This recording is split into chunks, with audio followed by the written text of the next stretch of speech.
주님 말씀 들을 수 있도록 열어 주소서.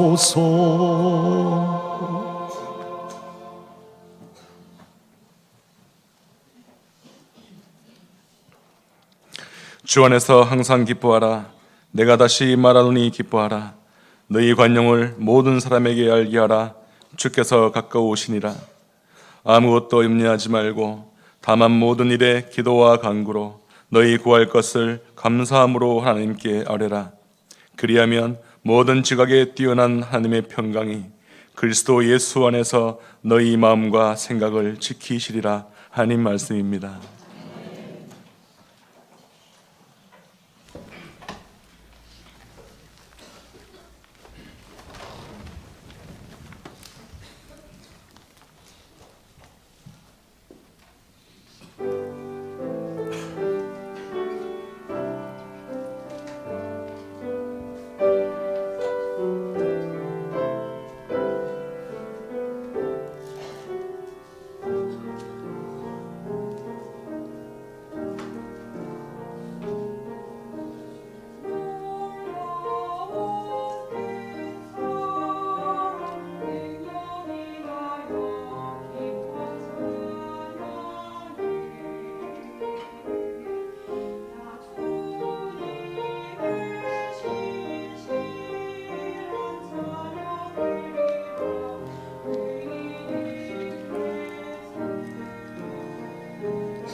우리는 아기 예수님 태어나신 성탄절을 기다리고 있습니다.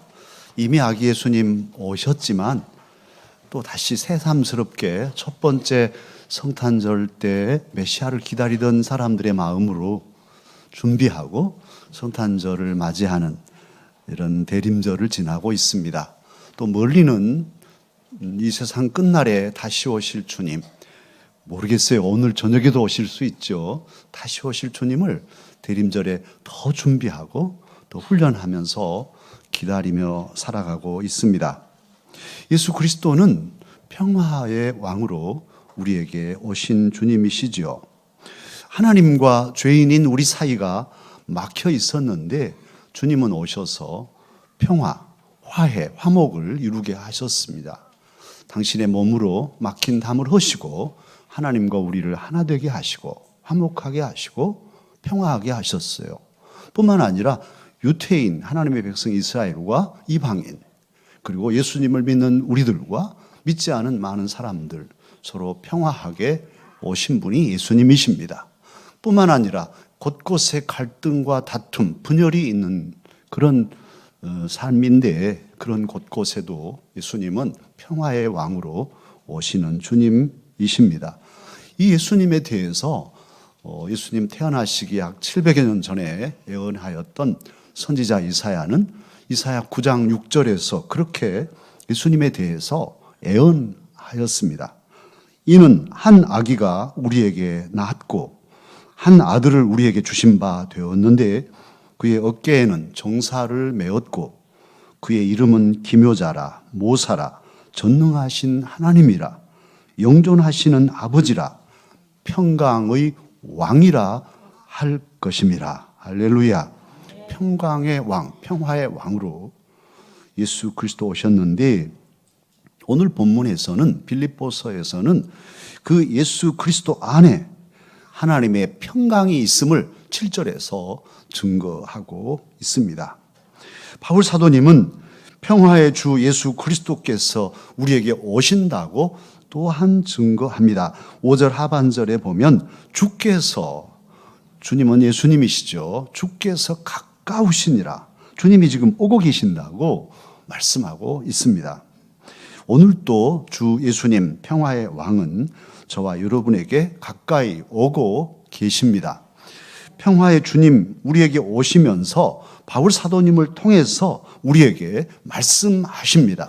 먼저는 빌립보 교회 성도들에게 하신 말씀이지만 오늘은 저와 여러분 강서 가족에게 평화의 주님은 오시면서 말씀하십니다. 그 첫 번째 말씀이 오늘 본문 4절에 있는 말씀이죠. 기뻐하라고 하십니다. 기쁠 때 기뻐하는 것은 당연하죠. 개그맨들이 웃기는데 나는 안 웃을 거야 하고 앉아 있으면 그거 참 힘들 모습이죠. 기쁠 때 우리는 자연스럽게 웃고 기뻐합니다. 그런데 왜 기뻐하라 하셨을까요? 언제 기뻐하라고? 오늘 주님은 항상 기뻐하라 이렇게 말씀하십니다. 그러면 이 편지를 최초로 받았던, 이 말씀을 최초로 받았던 빌립보 교회 상황은 어땠을까요? 빌립보서를 읽어보면 만만치 않은 상황이었습니다. 오늘 본문 4장 2절에는 유오디아와 순두계라는 이름이 나옵니다. 이 두 사람은 여성 지도자들이죠. 빌립보 교회는 루디아, 자주장사 루디아 그 여성 지도자가 자기 집에서 교회를 시작했었어요. 그래서 비교적 여성의 여건이 신장된 교회였나 봅니다. 유오디아와 순두계는 빌립보 교회를 이끄는 중요한 중심축들인데 이 두 여인들이 다투게 되었습니다.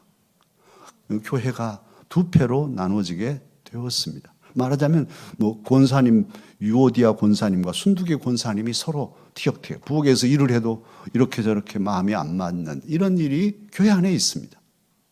바울 사도님은 지금 로마 감옥에 갇혀 있는데 선교를 늘 돕던 사랑하는 빌립보 교회의 이 두 여종들이 서로 부딪히고 있으니 이게 속이 상할 일이고 근심이 되지 않을 수 없죠. 빌립보서 2장 2절에 보면 뭐라고 말씀하시냐면 앞에 2장 2절에는 마음을 같이 하라. 한 마음을 품으라. 또 뭐 5절 이하에는 예수 그리스도의 마음을 품으라. 뭐 이렇게도 말씀하죠. 그리고 2장 3절에서는 아무 일에든지 다툼이나 허용으로 하지 마라. 이름 내려고, 얼굴 내려고 일하지 마라. 일하지 말라는 게 아니라 일을 하되 그렇게 하지 말라는 것이죠. 2장 14절에는 모든 일을 원망과 시비가 없이 하라. 우리들이 다 명심할 일입니다. 하나님 일을 할 때 어떻게 할 건가? 그건 다 각자의 믿음의 분량인데 오늘 주시는 말씀들은 아주 꼭꼭 집어서 어떻게 해야 할 것인가를 알려주십니다. 빌립보 교회, 그러니까 원망도 있고 시비가 있었던 것이죠. 뿐만 아니라 3장 2절에 보면 개들을 삼가고 행악하는 자들을 삼가라고 말씀합니다. 무슨 개일까? 그 교회 안에 뭐 개를 데리고 예배드렸나? 그렇지 않습니다. 이 개라는 것은 당시에 교회 안에 들어왔던 율법주의자들, 성도인데 교회 성도들 중에 성도들을 물어뜯는 이런 사람들이 있었어요. 그래서 복음을 훼손시키고 예수 그리스도의 은혜를 훼손시키는 그런 사람들이 교회 안에 들어와 있었습니다. 그러니 사도는 여러 가지로 걱정되지 않을 수 없는데요. 그럼에도 불구하고 우리 주님은 사도를 통해서 빌립보 교회와 오늘 강서 가족들에게 말씀하십니다. 4장 4절 말씀 다 함께 읽으실까요? 주 안에서 항상 기뻐하라. 내가 다시 말하노니 기뻐하라. 이렇게 명령하십니다. 저와 여러분도 사실 올 연말이 돼서 예배는 드리시지만 사실 개인적으로 몸이 아프신 분도 있고 사실 몸이 아파서 오늘 못 나오신 분도 있어요. 또 여러 시험과 시련 속에 있는데도 이 자리에 나와 계신 분도 계시고 올 한 해를 마무리할 일만 생각해도 막막하고 내년을 생각하면 더 겁이 나고 오늘 또 2부에 우리 청년 하나에게 학교를 다시 재수하는데 어찌냐 내년 1월에 이제 실기 시험을 막 본다고 염려되지 않을 수가 없죠. 두렵죠. 또 우리 안에 상처들이 있을 수 있어요. 마음의 상처, 몸의 상처 여러 가지로 우리의 삶을 위축시키는 그런 도전들이 있습니다. 가정에는 가정대로 문제가 있죠. 이 세상에 살아가는 뭐 남의 나라도 마찬가지고 모든 가정에는 문제가 있어요. 문제 없는 가정은 한 가정도 없습니다. 그 문제를 이기고 그래서 행복한 거지 문제가 없어서 행복한 가정은 이 세상에 없어요. 지상에 있는 가정들, 공동체, 조직은 모두 다 문제를 안고 있습니다. 가정들이 문제를 안고 있어요. 교회는 어떨까요? 우리 교회는 평안한 교회입니다. 노예적으로도 이름난 평안한 교회지만 들어가 보면 사실은 여러분들 안에는 갈등이 있을 수 있고 상처도 있고 다툼도 있고 또 그런 소지들이 항상 산재에 있습니다. 나라는 어떨까요? 이 나라, 우리나라는 어떨까요? 대통령이 취임하고 이제 1년, 2년 지나더니 가만히 보니까 머리가 더 빠졌어요. 더 빠질 것 같아요. 뭐 걱정이 한두 가지가 아니고 온 나라에 여러 갈등들이 있습니다. 문제들이 터지고 사람이 죽어 자빠지고 이게 사람 사는 곳입니다. 갈등과 충돌과 감정의 대립과 상처와 아픔이 있는데요. 특히 우리 한국 사회 많은 사람들이 분노하는 사회. 그 분노의 그 참음이 이제 극에 달해서 더 이상 못 참고 그냥 사람을 살해하거나 뛰어내리거나 막 이런 일들이 사건으로 우리 신문지상에 보도되고 있습니다. 한 사건이 일어나면 어떻습니까? 특히 강서구에 하면 강서구 더 사람들은 더 위축되고 마음이 그렇죠. 한 사람이 화를 내면 그 사람만 끝나는 게 아니라 그 사람 주변에 있는 모든 사람이 긴장하게 되고 위축되고 막 이제 정말 경직돼서 지옥을 경험하게 됩니다.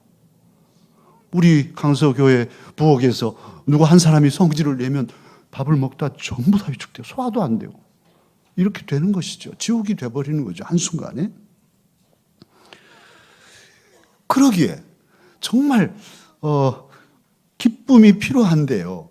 그 기쁨이 없는 상황, 경직된 상황, 분노가 가득한 우리들의 처지라 할지라도 그러기에 더욱 주님은 오늘 저와 여러분에게 말씀하십니다. 기뻐하라. 주님, 기뻐할 이유가 없어요. 지금 저는 막 화가 나 죽겠는데요. 기뻐해라. 주님, 기뻐할 게 있어야 기뻐하지요. 그래도 기뻐해. 주님은 지금 계속 말씀하시고 다시 말한다. 기뻐해라. 아니, 기쁠 게 있어야 기쁘죠. 그래도 항상 기뻐해라. 주 안에서 기뻐해라. 주님의 명령이에요. 이건 해도 좋고 안 해도 좋은 게 아니라 하라는 거예요. 하라는 거예요. 저와 여러분은 예수님을 믿지 않은 사람과는 근본적으로 다릅니다. 똑같이 살고 똑같이 살림하고 자식 낳아서 기르고 살지만 우리는 근본적으로 씨가 달라요. 저와 여러분은 하나님 나라의 시민권자입니다. 저와 여러분 안에는 예수 그리스도께서 계십니다. 예수님의 사람들이 저와 여러분입니다. 그러기에 똑같이 어려움을 당해서 도저히 기뻐할 수 없는 상황이라 할지라도 세상 사람들을 원망하고 불평하고 죽어 자빠진다 할지라도 우리는 주님이 계시기에 기뻐할 수 있어요. 주님께서 기뻐하라고 하실 때는 기뻐할 수 있기에 기뻐하라고 하신 것이죠. 그것은 우리가 잘나서 기뻐할 수 있는 게 아니지만 주님께서 도울 것이니 도와주실 것이니 기뻐하라. 그러면 된다. 지금 그런 말씀이에요. 우리의 감정과 우리의 생각으로는 분하고 나도 좀 쥐어 박아주고 싶고 나도 아프고 나도 슬프지만 평화의 주님을 모시고 그 주님 안에 서면 모든 격한 감정이 가라앉혀지고 주님의 도우심으로 기뻐할 수 있습니다. 그리고 이 주 안에서의 기쁨은 상대방을 무시하고 다른 사람과는 상관없이 나만 기뻐하는 기쁨이 아니에요. 복음적인 기쁨, 예수 그리스도 안에서의 기쁨은 상대방을 자극하는 그런 기쁨이 아닙니다. 예를 들면 이런 기쁨은 기쁨이 아니라 복수죠. 저 친구가 나한테 참 섭섭하게 했어요. 그러면 그 친구가 올 때는 막 나는 그전에 우울하고 있다가도 친구 보면 옆에 친구하고 막 아주 기쁘게 웃고 활짝 지나가면 다시 우울해지고 그건 복수죠. 기뻐함으로써 나를 고깝게 했던 친구를 복수하는 기쁨. 이건 주 안에서 기쁨이 아닙니다. 주 안에서 기뻐하라 하셨는데요. 이 기쁨은 어떤 기쁨일까요? 더 깊이 풀어보면 주님 안에서 우리가 누리며 행할 기쁨은 모든 어둠의 세력 또는 낙심되는 것, 절망스러운 것에 대해서 맞서는 기쁨입니다. 그것에 굴복하는 것이 아니라 내 마음이 갑자기 우울해져요. 여러 가지 염려와 걱정으로 정말 내가 침울해지고 주저되고 절망될 때에 그것과 맞서는 기쁨이 주 안에서의 기쁨입니다. 이 기쁨으로 기뻐하라는 거예요. 그러니까 지지 말고 맞서라는 것이죠. 또한 이 기쁨은 어젯밤에 술집에 가서 밤새도록 진탕 마시고 누리는 그런 기쁨과는 구별되는 기쁨이에요. 거룩한 기쁨.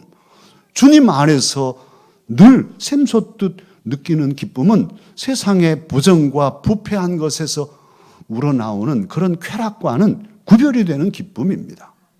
또한 이 기쁨은 이기적이고 자기중심적인 기쁨이 아니라 이타적인 기쁨이에요. 그래서 우리 강서교회는 5대 목표 중에 하나를 세워놨죠. 섬김도 뭘로 하자? 기쁨으로. 그래서 기쁨의 섬김이 우리의 주된 목표 중에 하나입니다. 어찌 섬김이 기쁨이겠습니까? 다 예배드리고 노는데 나만 혼자 저 부엌에서 설거지해야 되는데 기뻐지겠습니까? 그런데요, 생각을 바꾸면 그래, 내가 섬김으로 나 한 사람 희생함으로 많은 사람들이 행복하다면 하나님께 예배하고 하나님을 더 찬양한다면 좋아, 내가 희생하겠다, 섬기겠다.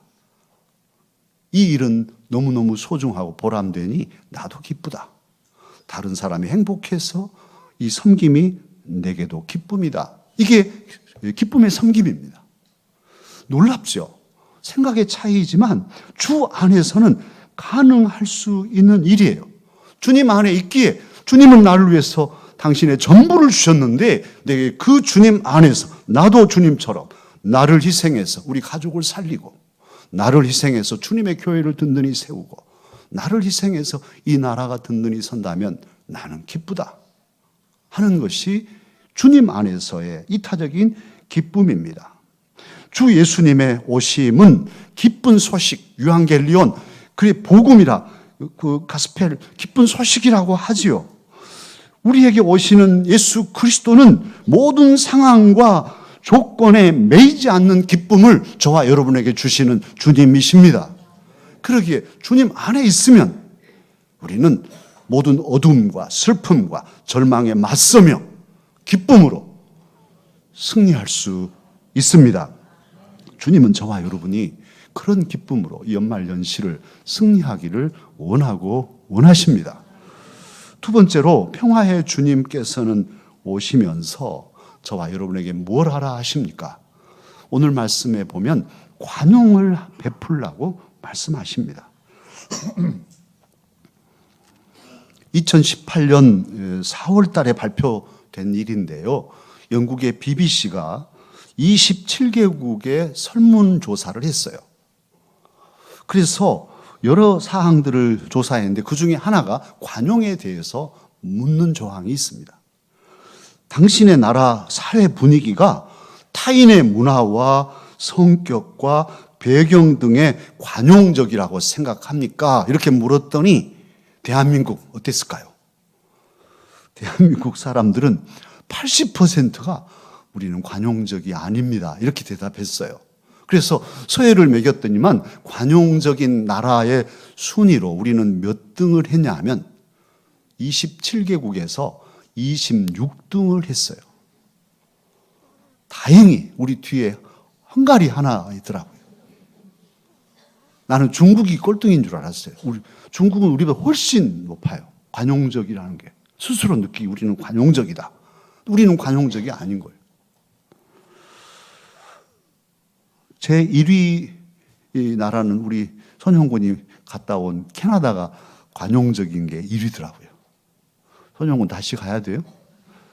우리는 관용적이지 못해요. 계몽주의 사상가인 볼테르가 그 당시에 그렇게 말했습니다. 그리스도교는, 예수님을 믿는 기독교는 가장 관용적인 종교이지만 그리스도인은 가장 관용적이지 못한 사람들이다. 이렇게 역설적으로 말했어요.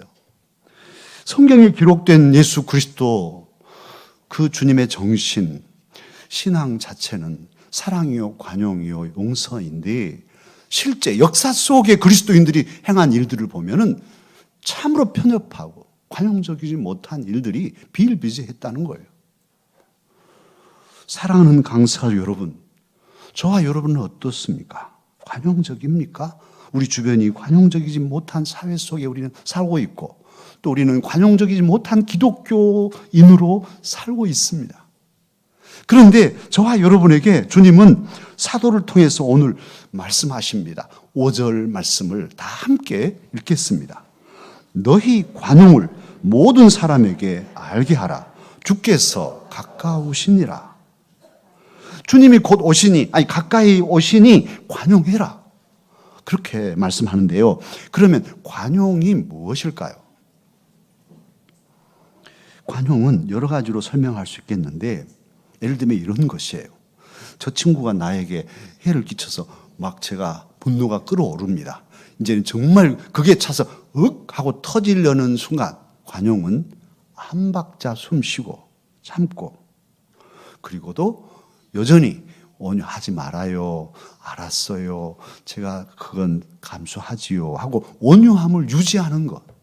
이게 관용이에요. 속은 터져버리면 안 되잖아요. 그런데 이걸 다 다듬고 자녀들이 막 이렇게 속상하게 할 때 그냥 쨍그랑 깨버리지 않고 한 번 더 참고 이렇게 따뜻하게 온유하게 교육하는 것. 이 관용입니다. 관용은 또 뭐냐 하면 내게 상처를 준 사람들을 용서하는 것이에요. 이게 쉽지 않죠. 그러나 관용은 용서하고 용납하는 것입니다. 다른 사람을 이해하고 참 그럴 수도 있었겠다. 그 사람 입장에서는 그럴 수 있을 거야 하고 이해해 주는 거, 인내하며 자비심을 갖는 것, 이게 관용입니다. 프랑스는 그 천주교, 가톨릭과 개신교, 위그노가 충돌해서 개신교도들이 많이 학살당했어요. 위그노가 피신해서 산업혁명을 일으켰잖아요. 그런데 그때부터 그 사회가 대립되니까 이제 관용을 찾기 시작해서 프랑스는 지금은 관용이 아주 그들의 민족성이 되어 있어요. 근데 그 관용을 프랑스 말로는 똘레랑스라고 합니다. 이 똘레랑스, 영어로 톨레랑스인데 이게 관용인데, 이 똘레랑스는 어떤 의미냐면 프랑스의 그 어느 잔디밭에 팻말이 이렇게 붙어 있답니다. 존중하시오. 그래서 존중받게 하시오. 이렇게 써 있다는 거예요. 이게 톨레랑스의 표입니다. 내가 잔디밭을 존중해서 안 밟으면 다른 사람들이 참 저 사람 수준이 있네, 교양이 있네 하고 존중해 주는 거잖아요.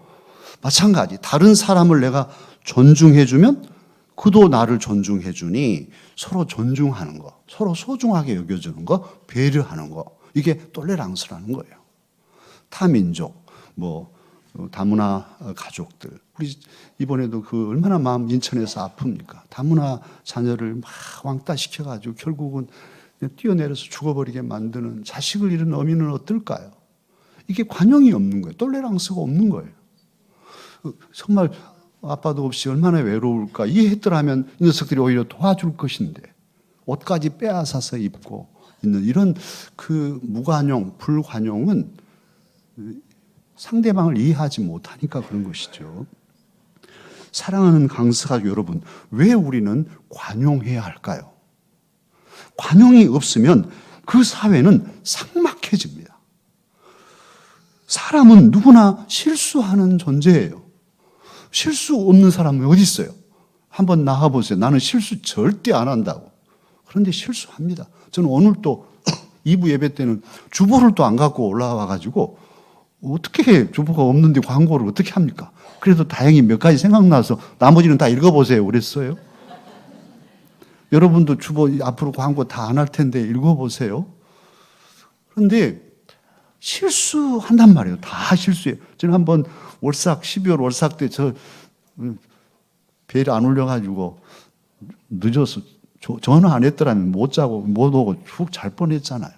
이게 실수하는 거예요. 이거 세상 이 나이에도 실수하는. 그런데 그 실수를 용납해 줄 때 다시 다짐하고 다시는 이런 일이 없도록, 그래서 한 목사가 서고 한 성도가 서는 거잖아요. 우리 자녀들이 어떻게 자라나요? 자녀들이 태어나면 이 녀석들이 막 엄마 태에서 나오면 차렷 엄마 아빠 인사드립니다 하고 걸어 다닙니까? 이것들이 걸음마 하면 또 자빠지고 또 이렇게 세우면 또 자빠져도 그래도 한 발짝 두 발짝 하더니만 이 녀석들이 제법 달리고 넘어진다 해도 또 넘어졌다 일어나서 달리고 이러면서 걸음마를 배우잖아요. 실수를 용납하는 거, 이게 관용인 거예요. 참아주고 기다려주는 거. 교회도 마찬가지입니다. 어린 신앙인 왜 저래? 언제 교회 왔다고 자기가 이 교회 저렇게 막 섬긴대? 하고 뒤에서 하고 상처 주는 게 아니라 참아주고 성도님 이건요 이렇게 하는 거예요 하고 알려주고, 그랬을 때 하나씩 배워서 이분도 나중에 권사님이 되면 믿음의 후배들에게 아이고 참 예쁘게 보면서 어머니처럼 품어주고, 이런 따뜻한 교회가 되는 것이지 않습니까? 그게 관용인 거예요. 물론 어디까지 관용할까? 오늘 본문에 보면 개들을 삼가라, 이단도 관용해 줄까? 그건 안 되겠죠. 그러니까 어디까지 관용인가는 또 문제예요. 또 언제까지 관용할까? 아이가 자라서 장가가고 자기도 손주 보면서 엄마하고 오면은 이거 그래도 관용해야 되나, 실수해도. 이런 문제가 있겠죠.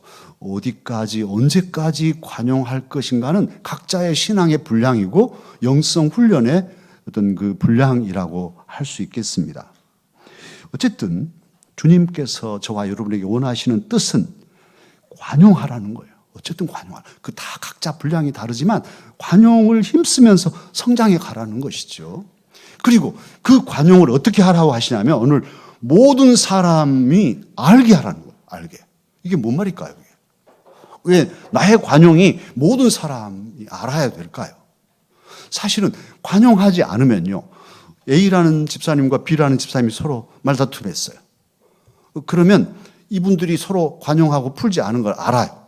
그럼 주변에 있는 사람들은 모두 다 그분들만 있으면 불편해지는 거예요. 또 싸우지 않을까? 이러다, 아이고, 저러다 싸우면 어쩔까? 다 긴장하고 있는 거예요. 그러니 그 공동체가 시들고 그 생기가 없어지고 정말 기쁨이 없어지죠. 그런데 이 두 집사님들 연말인데 크리스마스도 오고 우리 서로 용서합시다. 내가 잘못했어. 하고 이렇게 서로 관용해서 손 딱 잡으면 사람들이 알면 어떻습니까? 이야, 잘했어. 하고 이제 만나도 기쁘고 자연스럽고 행복하고 할렐루야. 주님은 주님의 교회 공동체에 관용이 있으라. 그 관용을 모두 알게 하라. 그래서 참 기쁨이 가득하고 평화가 있는 공동체를 만들라고 오늘 이 말씀을 하십니다. 만약에 그렇게 관용하지 않으면 모두 긴장하고 심지어는 세상 사람들까지도 저 봐, 저 예수 믿는 것들 저럴 줄 알았어. 니나 잘하세요. 이렇게 전도해도 듣지도 않고 이런 세상이 되어버리니 저와 여러분이 관용해야 할 이유가 있습니다. 특히 성탄절이 내일 모레인데요. 우리 예수님이 이 땅에 왜 오셨습니까? 하나님이신데 하나님의 아들이 사람 몸을 입고 아기로 태어나시고 짜박짜박 걸으시고 걸음마 배우시고 왜 이렇게 하셨을까요? 주님은 결코 우리의 죄를 관용하지 않습니다. 우리의 허물을 관용하신 분이 아니에요. 하나님은 공의로우셔요. 그래서 그 하나님의 의를 이루시기 위해서 주님은 사람이 되어 오시고 우리의 모든 죄를 끌어안고 그 죄값을 대신 대속하셨지요. 주님은 우리의 죄는 용납하시지 않지만 죄인을 용납하시고 관용해서 세리의 친구요 심지어는 창기의 친구가 되시는 분이 하나님의 아들 예수 그리스도이십니다. 그 사랑으로 저와 여러분도 용서받고 죄사함 받고 그 사랑으로 하나님을 아버지라 부르는 하나님의 자녀가 되었습니다. 그러니 이제 그 주님의 사랑을 힘입어서 주님께서 가까이 오시니 그 주님의 사랑을 힘입어서 관용하기를 힘써야 하겠습니다. 연말입니다. 내년까지 관용 없이 가야 하겠습니까? 그 성탄절이 내일 모레인데 관용 없는 모습으로 기쁘다 구주 오셨네를 할 수 있겠습니까? 이런 때는 거룩한 부담을 가지고 기도하고 그분의 이름을 부르면서 축복하고 관용으로 풀어내는 그런 연말과 연시가 되어야 하겠습니다. 세 번째로 평화의 주님께서 오시면서 우리에게 말씀하신 게 있습니다. 뭐 하라고 하시냐면 기도하라고 하십니다. 평화의 주님이 이미 오셨고 또 오고 계시지만 참 평화를 누린다는 것은 이건 쉽지 않아요. 성탄절이 곧 닥쳐도 저절로 평화가 이루어지지 않습니다. 25일 땡 하면 그냥 펑 하고 평화 이렇게 되지 않아요. 이 나라도 마찬가지입니다. 평화를 풀어가려면 앞으로 넘고 넘어야 할 산들이 많을 터인데요. 오히려 염려요, 걱정거리가 많은 연말연시고 특히 연말연시에는 하나님의 일꾼들일수록 시험을 당합니다. 저도 마찬가지. 아무것도 아닌 일로 탁 치고 들어오면 한순간에 시험에 빠지면 이거 정말 걷잡을 수 없게 되는 것이죠.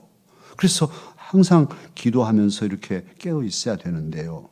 오늘 그런 점에서 주님은 6절에서 저와 여러분에게 연말연시에 평화의 주님께서는 무엇을 말씀하시는지 기록해 있습니다. 함께 6절을 읽겠습니다. 아무것도 염려하지 말고 다만 모든 일에 기도와 간구로 너희 구할 것을 감사함으로 하나님께 아뢰라. 기도하라 그 말이에요. 한마디로 하면은 하나님께 기도하면 어떻게 됩니까? 7절은 그 답을 주고 계시죠. 모든 지각에 뛰어난 하나님의 평강이 그리스도 예수 안에서 너희 마음과 생각을 지키시리라 약속해 주고 있습니다. 염려가 많고 걱정이 많을수록 근심과 낙심이 되고 절망이 될수록, 그리고 화가 나고 또 우울하거나 살맛이 안 날지라도 우리는 기도하라 하시는 말씀을 실천해야 할 것입니다. 그러면 하나님의 평강으로 우리의 마음과 생각을 지켜주실 것이니까요. 그리고 마음과 생각을 지켜주시면 우리는 그 모든 어려운 상황을 뚫고 갈 수 있고 승리할 수 있습니다. 기도가 중요한 이유는 저와 여러분은 약한 존재이기 때문에 그래요. 열심히 인간의 힘으로 뭔가를 할 수 있죠. 그러나 한계의 딱 벼랑 끝에 서면 더 이상은 할 수 없어요. 그리고 거기서 주저앉게 되죠. 다 우리는 한계자니까. 아무리 이럴수도 안 되는 일이 있거든요. 도저히 안 됩니다. 그럴 때는 우리는 할 일이 있어요. 세상 사람들은 도저히 안 되면 할 일이 없지만 우리는 도저히 안 되는 순간에도 우리는 하나님께 기도할 수 있습니다. 기도하면 주님은 참으로 능력의 주님이시죠. 평화의 주님이시니 우리의 마음을 평화롭게 하시고 능력의 주님이시니 우리의 모든 기도를 응답하여 주십니다. 데살로니가전서 5장에 보면 그렇게 또 말씀하고 계세요. 항상 기뻐하라, 쉬지 말고 기도하라, 범사에 감사하라. 샌드위치처럼 항상 기뻐하라 하고 범사에 감사하라 사이에 쉬지 말고 뭐하라? 기도하라를 딱 끼워 놓으셨어요. 그러니까 항상 못 기뻐하겠는데요 하면은 기도하라. 쉬지 말고 기도하고. 범사에 감사가 안 돼요, 주님. 기도하라. 기도하면 항상 기쁠 수 있고 범사에 감사할 수 있어요. 기도하면 어떤 일이 일어납니까? 기도는 하나님께 드리는 것이니까 기도하면 내가 그냥 막 일에 치여서 막 바쁘고 막 너무너무 힘드네. 아이고 너무너무 힘들어. 그건 하나님과 기도 안 하고 있을 때거든요. 그럴 때는 잠깐 1분도 돼요. 30초도 돼요. 딱 놓고 하나님께 기도하는 것이죠. 우리 양두인 장로님 저기 계십니다만 우리 양 장로님 저는 너무 귀한 분이세요. 장로님께 배운 게 하나 있어요. 양 장로님 식으로 하셔도 돼요. 너무 힘들면 그냥 탁 놓고 아버지 이러면 되는 거예요. 아버지 한마디만 하면 오냐 내 아들아 내 딸아 너무 힘드냐? 내가 너와 함께 하고 있다. 주님께서 꼭 안아주시잖아요. 아버지 제가 너무 힘들어요. 아버지 내가 너무 아픕니다. 아버지 내가 너무 외롭습니다. 할 때 하나님은 살아계시잖아요. 그 기도하는 마음에 울려주시죠. 말씀으로, 느낌으로, 따뜻함으로, 성령으로. 오냐 내 자녀야 내가 너 곁에 있다. 힘내라. 주님께서 그렇게 해주시면 정말 머리끝이 솟고 어떤 어려움도 돌파해낼 수 있습니다. 할렐루야. 기도는 그래서 우리가 기뻐할 수 있고 관용할 수 있고 감사할 수 있게 하는 힘이 그 기도를 통해 오는 것이죠. 그리고 또 기도하면 그렇게 우리를 감싸주시는 하나님, 평화를 주시는 주님께서 우리의 생각을 지켜주실 뿐 아니라 구체적으로 우리가 기도한 바를 이루어 주신단 말이에요. 심지어는 열쇠 손에 들고도 열쇠 없다고 우리가 이런 때도 있는데 열쇠 꾸러미 하나 잃어도 아이고 하나님 어쩔까요? 하나님 열쇠를 잃었어요. 이 못난이 좀 보십시오. 어떻게 찾을까요? 도와주세요. 하면은 떠오르게 해주시고 이게 작은 일도 사소한 것도 하나님 하고 오순도순 운운하면서 기도할 때 우리는 기뻐하는 삶을 살 수 있고 감사하며 관용할 수 있습니다. 실로 기뻐함도 내 노력으로 안 되고 그래서 오늘 본문은 딱 전제로 주 안에서 기뻐하라 이렇게 주 안에서라는 전제를 꽉 묶어 놓으셨어요. 너희들 속 창아지로는 안 되니 주 안에서 기뻐하라 이렇게 말씀하셨어요. 관용 마찬가지입니다. 너희들 그 마음 그릇으로는 관용 어려울 거야. 주께서 오신다. 관용을 모든 사람에게 나타내게 하라. 주께서 가까우신다. 가까이 오시다. 이렇게 말씀하셨어요. 평강도 마찬가지죠. 내가 원한다고 평화롭게 되는 게 아니에요. 통일을 우리가 원하지만 이게 원한다고 되는 게 아니에요. 그 평화는, 하나님의 평화는 그리스도 예수 안에서 이루어지는 것이기에 오늘 7절은 그리스도 예수 안에서 지켜주신다고 말씀하고 있습니다. 우리 주님, 평화의 왕이신 예수님께서 오늘도 이 시간 저와 여러분에게 오고 계십니다. 마음을 열어서 반가이 우리 평화의 주님을 모시고 주님 안에서 기뻐하십시다. 평화의 주님이 오시니 주님 모시고 힘써 관용하십시다. 평화의 주님이 도우시니 평화의 하나님께 기도하며 승리의 삶을 살아가십시다. 기도하겠습니다. 자비하신 아버지 하나님, 우리를 사랑하시고 연말에 이 대림절 세 번째 주일에 우리가 구체적으로 어떻게 살아야 할지를 알려주십니다. 한 말씀 한 말씀을 삶의 원